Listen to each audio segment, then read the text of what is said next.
A galley slave is a slave rowing in a galley. The expression has two distinct meanings. It can refer either to a convicted criminal sentenced to work at the oar, or to a kind of human chattel, often a prisoner of war, assigned to his duty of rowing. Antiquity. Ancient navies generally preferred to rely on free men to man their galleys. Slaves were usually not put at the oars except in times of pressing manpower demands or extreme emergency, and in some of these cases they would earn their freedom by this. There is no evidence that ancient navies ever made use of condemned criminals as oarsmen, despite the popular image from novels such as Ben-Hur. Greek navies. In classical Athens, a leading naval power of classical Greece, rowing was regarded as an honorable profession of which men should possess some practical knowledge, and sailors were viewed as instrumental in safeguarding the state.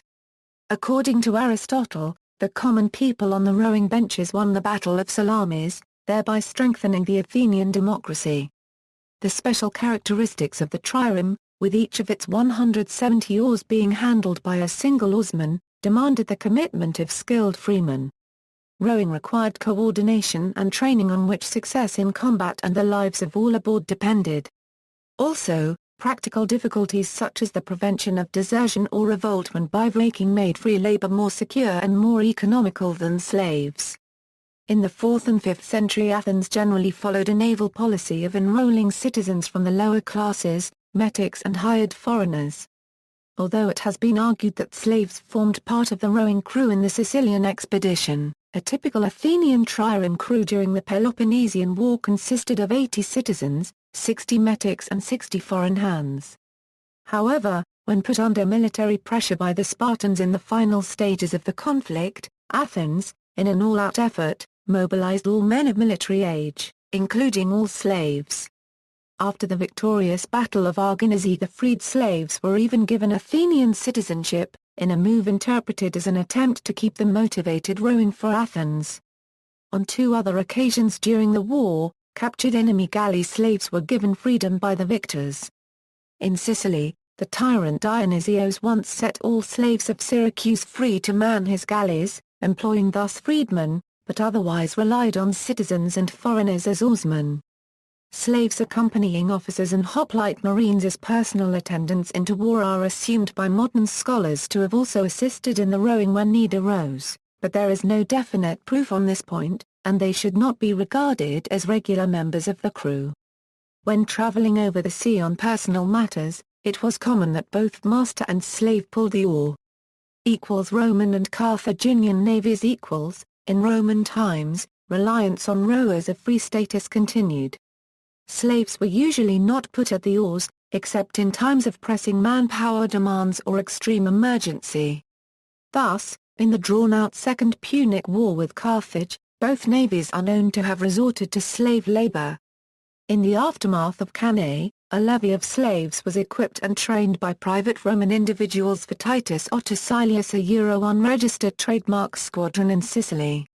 After the capture of New Carthage 5 years later, local slaves were impressed by Scipio in his fleet on the promise of freedom after the war to those who showed goodwill as rowers.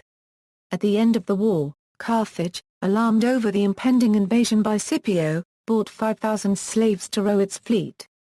It has been suggested that the introduction of polyremes at the time, particularly of the quinquereme, facilitated the use of little trained labor, as these warships only needed a skilled man for the position nearest the loom, while the remaining rowers at the oar followed his lead. Nonetheless, the Romans seemed to avoid the use of slave rowers in their subsequent wars with the Hellenistic East. Livy records that naval levies in the war against Antiochus consisted of freedmen and colonists, while in the Third Macedonian War Rome unregistered trademark S fleet was manned by freedmen with Roman citizenship and allies. In the final showdown of the civil war between Octavian and Sextus Pompey, the adversaries enlisted among others slaves, but set them free before putting them to the oars, indicating that the prospect of freedom was judged instrumental in keeping the rowers motivated. In imperial times, provincials who were free men became the mainstay of the Roman rowing force. Early modern era. Only in the late Middle Ages did slaves begin to be increasingly employed as rowers. It also became the custom among the Mediterranean powers to sentence condemned criminals to row in the war galleys of the state. Traces of this practice appear in France as early as 1532, but the first legislative enactment comes in the Ordonnance de la Copyright Annes of 1561. In 1564 Charles IX of France forbade the sentencing of prisoners to the galleys for fewer than 10 years. A brand of the letters Gall identified the condemned galley slaves. Naval forces from both Christian and Muslim countries often turned prisoners of war into galley slaves. Thus, at the Battle of Lepanto in 1571, 12,000 Christian galley slaves were freed from the Ottoman Turks. In 1622, Saint Vincent de Paul, as a former slave himself, became chaplain to the galleys, and ministered to the galley slaves.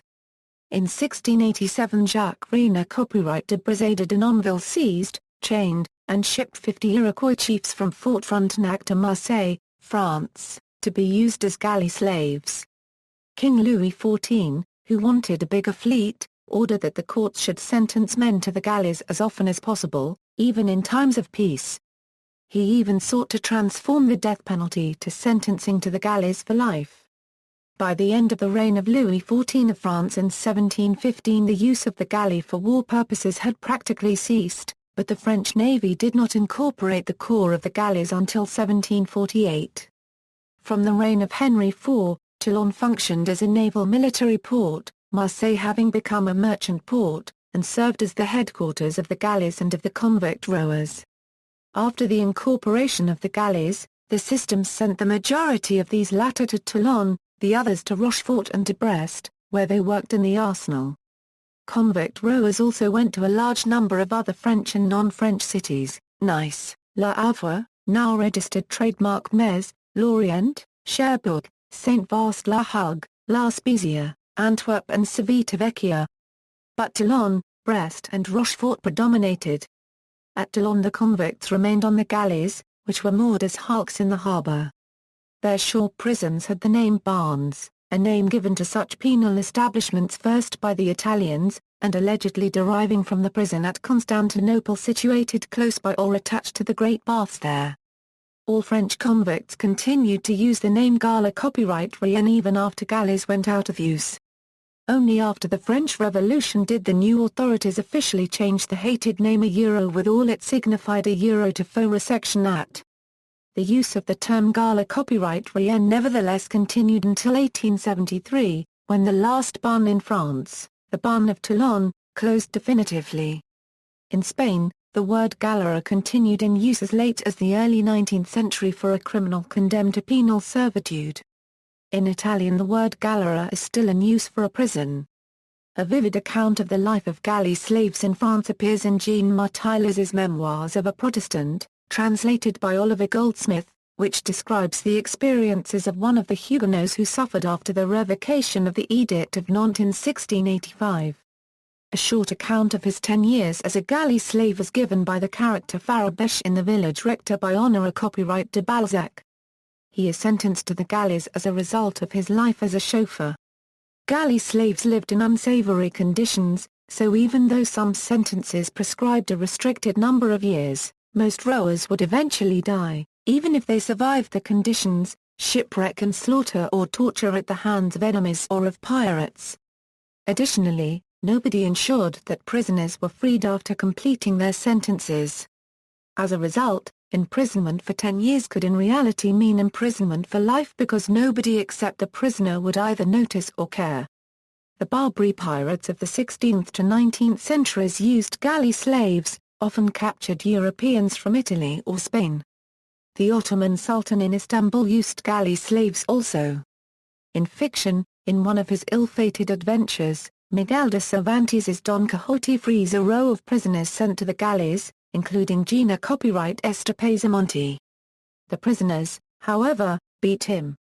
In The Sea Hawk, a 1919 novel of historical fiction by Raphael Sabatini, as well as the 1924 film based on the novel, the protagonist, Sir Oliver Tressilian, is sold into galley slavery by a relative.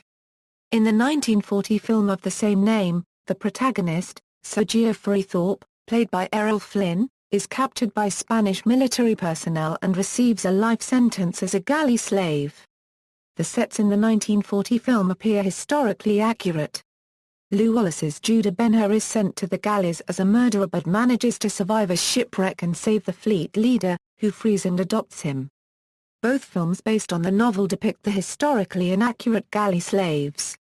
The 1947 French film Monsieur Vincent shows Saint Vincent de Paul taking the place of a weakened slave at his oar. Stephen Saylor's Roma sub rosa novel Arms of Nemesis contains an appalling description of the conditions under which galley slaves lived and worked, assuming that they existed. C.S. Forrester wrote of an encounter with Spanish galleys in Mr. Midshipman Hornblower when the becalmed British fleet is attacked off Gibraltar by galleys. The author writes of the stench emanating from these galleys due to each carrying 200 condemned prisoners chained permanently to the rowing benches. Patrick O'Brien wrote of encounters with galleys in the Mediterranean in Master and Commander, emphasizing the galleys' speed and maneuverability compared to sailing ships when there was little wind. In Victor Hugo's Les Miserables, Jean Valjean was a galley prisoner, and was in danger of returning to the galleys. Police Inspector Javet's father was also a galley prisoner. Robert E. Howard transplanted the Institute of Galley Slavery to his mythical Hyborian age, depicting Conan the Barbarian as organizing a rebellion of galley slaves who kill the crew, take over the ship and make him their captain. Notes. References: Casson, Lionel, Galley Slaves, Transactions and Proceedings of the American Philological Association 97, pages 35–44, Graham, A.J., Thucydides 7.13.2 and the Cruise of Athenian Triremes, Transactions of the American Philological Association 122, pages 257–270, Hunt, Peter, The Slaves and Generals of Argynnazi, American Journal of Philology 122, pages 359–380, Liberal, Jan M., Galley Slaves in the Second Punic War, Classical Philology 68.